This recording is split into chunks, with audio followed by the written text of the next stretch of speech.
N t classes की तरफ से मैं नरुल कमर आज आप लोग के सामने समानांतर श्रेणी के क्वेश्चन नंबर 2 का सॉल्यूशन देखेंगे हम लोग। कल हमने आप लोग के सामने क्वेश्चन नंबर 1 का पहला और चौथे क्वेश्चन का सॉल्यूशन हमने आप लोग को करके दिखलाया था।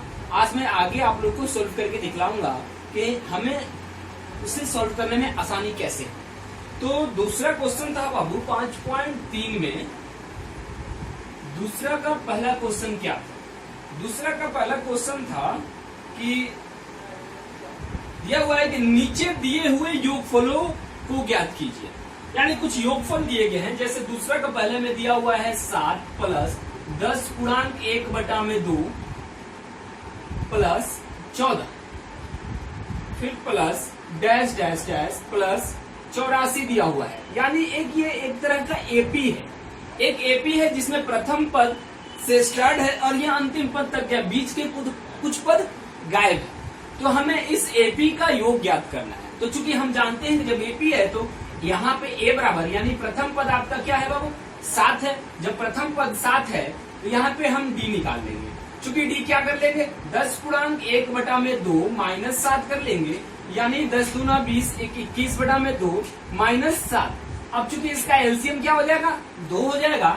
जब इसका एलसीएम 2 हो जाएगा तो 2 से 2 एक बार में कटेगा। 1 को 21 से गुणा करेंगे 21। ये माइनस का माइनस, इसके नीचे 1 छिपा हुआ है ना बाबू। तो इस 1 से 2 में भाग देंगे तो 2 बार में कटेगा 2 और इस 2 को 7 से गुणा करेंगे तो 7 दूना 14। अब चूंकि 21 में से 14 हम घटा लेंगे तो 7 बटे में क्या आएगा 2। चूंकि इस डी का मान कितना है 7 बटे में 2 आ गया। अब ये जब डी का मान 7 बटे में 2 आ गया तो यहाँ पे ए का मान 7 हो गया, डी का वैल्यू 7 बटे में 2 हो गया। और चूंकि हम देख रहे हैं कि अंतिम पद दिया हुआ है, अंतिम पद दिया हुआ है 84 यानी एन बराबर दिया हुआ है बाबू आप लोग का 84 दिया हुआ है। चूंकि जब एन बराबर 84 है तो हमें सबसे पहले इनका योग निकालने के लिए सबसे पहले एन निकालना पड़ेगा। इसके बाद हम एस एन निकाल लेंगे। चूंकि देखेंगे कि एन बराबर होगा क्या। एन निकालने के लिए हमें अंतिम पद का फॉर्मूला यूज करना पड़ेगा। क्योंकि अंतिम पद का फॉर्मूला क्या होता है a plus n minus 1 into D बराबर एन होता था। अब चूंकि a का वैल्यू यहाँ पे पुट कर देंगे 7, n का मान निकालना है, n को ऐसे n लिख देंगे, इसके बाद 1 है तो 1 लिख देंगे। अब d का वैल्यू बाबू आया है मेरा 7 बटे में 2 आया है बराबर an है आपका 84। अब चूंकि देखिए तो ये 7 into n minus 1 7/2 into n minus 1 equal to ये 7 उधर जाएगा तो 84 माइनस 7 हो जाएगा।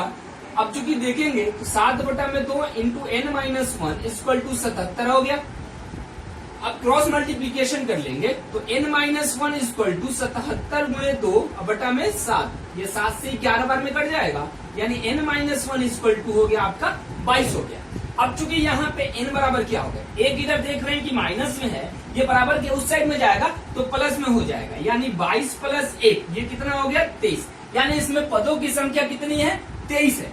अब चूंकि हमें इसमें ये निकालना था कि इन सभी पदों का योग ज्ञात करना था यानी हमें एसएन निकालना था। चूंकि हम एसएन बराबर जानते हैं जब प्रथम पद अंतिम पद और पदों की संख्या दिया रहे तो एसएन बराबर हम जानते हैं n/2 इंटू ए प्लस एन यानी पदों की संख्या बटा में 2 गुणे या इंटू प्रथम पद प्लस अंतिम पद। अब चूंकि बाबू पदों की संख्या आपका 23 है, 23 बटे में 2 इंटू प्रथम पद है आपका क्या दिया हुआ बाबू प्रथम पद 7 दिया हुआ है और अंतिम पद 84 दिया हुआ है। इसमें किसी को कोई दिक्कत नहीं होनी चाहिए, बहुत आसान क्वेश्चन है, इसको बस ध्यान से समझना है। अब चूंकि ये 23 बटे में 2 है, ये जोड़ेंगे इसमें 7 4 11 8 1 9 91 हो जाएगा। जब 23 में हम 91 से गुणा करते हैं, आसानी से गुणा करने के लिए मैं कैलकुलेटर का उपयोग कर ले रहा हूँ, ठीक है। तो यदि हम 23 में 91 का गुणा करते हैं तो 2093 आएगा। क्या आएगा 2093 बटे में 2। इसको पूर्णांक में भी तोड़ सकते हैं, तो चाहेंगे तो पूर्णांक में इसको हम तोड़ के लिख सकते हैं 1046 पूर्णांक 1/2 आ गया। यानी इस एपी का जो योग आया वो 1046 पूर्णांक 1/2। इस प्रकार बाकी सब क्वेश्चन इसी प्रकार हैं, बाकी सब क्वेश्चन इसी प्रकार है, इसको भी ऐसे ही सोल्व कर लेंगे। अब चूंकि आगे देखते हैं बाबा तीसरा क्वेश्चन देखते हैं, इसे हम मिटा देते हैं।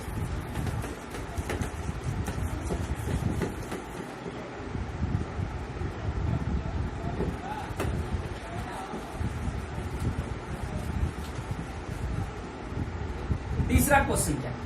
तीसरा में दिया हुआ है कि एक एपी में, इसमें कई सारे 10 क्वेश्चन दिए हुए हैं, मैं एक एक करके सारे क्वेश्चन को सॉल्व कर दूंगा, ठीक है? आप लोग ध्यान से समझ लीजिए। दिया हुआ है तीसरा का पहला में दिया हुआ है कि a बराबर 5, b बराबर 3 और इसके बाद दिया हुआ है बाबू n बराबर 50।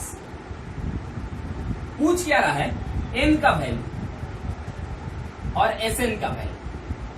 चूंकि ये क्वेश्चन इसी बेस पे अभी एक अगला क्वेश्चन बना है, तो ये हूबहू वैसे ही बनेगा, लेकिन फिर भी मैं आप लोग को सॉल्व करके इसे दिखला दे रहा हूं। चलिए देखते हैं।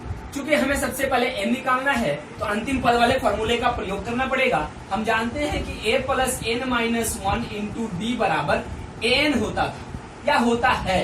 अब चूंकि बाबू ये 5, a का वैल्यू कितना है? 5 है, n का वैल्यू निकालना है, तो n माइनस 1, d का वैल्यू क्या दिया हुआ है? 3 दिया हुआ है। चूंकि an बराबर क्या दिया हुआ है? 50 दिया हुआ है।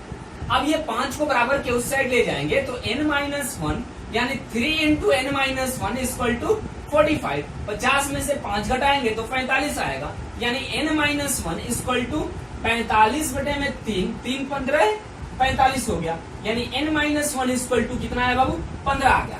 जब n माइनस 1 इक्वल टू 15 आ गया, तो ये 1 हम देख रहे हैं बराबर के इस साइड में निगेटिव है। अब बराबर के उस साइड में ले जाएंगे तो n पॉजिटिव हो जाएगा, यानी 15 प्लस 1 इक्वल टू 16 हो गया, यानी n का वैल्यू क्या है बाबू? 16 आ गया।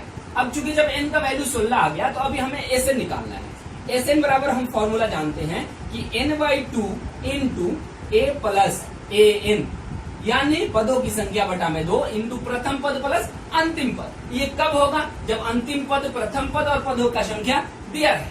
अब चूंकि n का वैल्यू हम जानते हैं बाबू 16 बटा में 2, प्रथम पद आपका है 5 और अंतिम पद है आपका 50। ये देख लेंगे, 2 8 16, 8 गुणे 50 5 नहीं, 50 5 कितना होगा? 55 हो जाएगा, ठीक है? अब देखो 8 बजे 40, 8 बजे 40 4 44, यानी इसका आंसर कितना है बाबू? 440 आया। अगला क्वेश्चन देख लेंगे। अगला क्वेश्चन और इजी है, बस थोड़ा समझने की दिक्कत है, बाकी सारे क्वेश्चन आसानी से बन जाएंगे। दूसरा क्वेश्चन देख लेंगे बाबू। दूसरा क्वेश्चन में दिया हुआ है कि a बराबर 7, यानी प्रथम पद आपका कितना दिया हुआ है? 7 दिया हुआ है। a 13 बराबर क्या दिया हुआ है? 35 दिया हुआ है।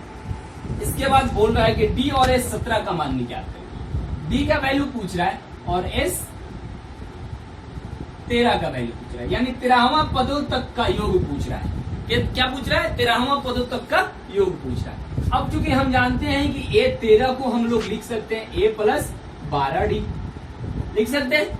अब चूंकि देखें तो चूंकि a प्लस 12d बराबर है कितना? 35 है। a का वैल्यू इसमें पुट कर देंगे, यानी 7 प्लस 12d इक्वल टू 35। कोई दिक्कत नहीं है।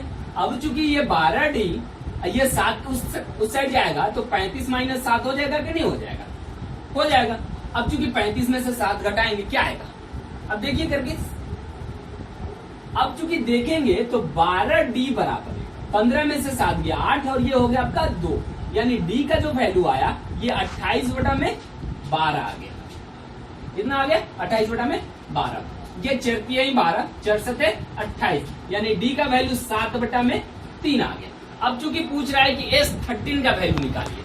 चूंकि S13 बराबर हम जानते हैं, S13 बराबर क्या जानते हैं? n/2 इंटू प्रथम पद प्लस अंतिम पद। अब चूंकि n का वैल्यू 13 हो जाएगा, यानी प्रथम पद 7 है, 13वां पदों तक का योग पूछा, यानी 13वां पद कितना दिया हुआ है? 35 दिया हुआ है। अब यहाँ पे 13 बटे में 2, a का वैल्यू 7 रख लेंगे, n का वैल्यू 35 रख लेंगे, ठीक है? अब देखिए तो 13 बटा में 2, अब 35 7 कितना हुआ? 42। 21 दूना 42, कितना हो जाएगा? अब 21 से 13 में हम लोग क्या कर लेंगे? मल्टीप्लाई कर लेंगे। जितना वैल्यू होगा वही इसका आंसर होगा। बस इसे आसानी से इसे सॉल्व कर लेना है, उसमें कोई दिक्कत नहीं करना है। चलिए हम गुणा कर लेते हैं। 13 एकम 13 हासिल लगा 1, 13 दूना 26, 1 27, यानी कितना है बाबू?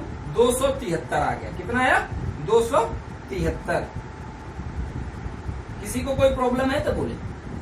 अब यहां तक हुआ। आगे का क्वेश्चन आगे के वीडियो में आप लोग को देखने को मिलेगा। तब तक के लिए धन्यवाद।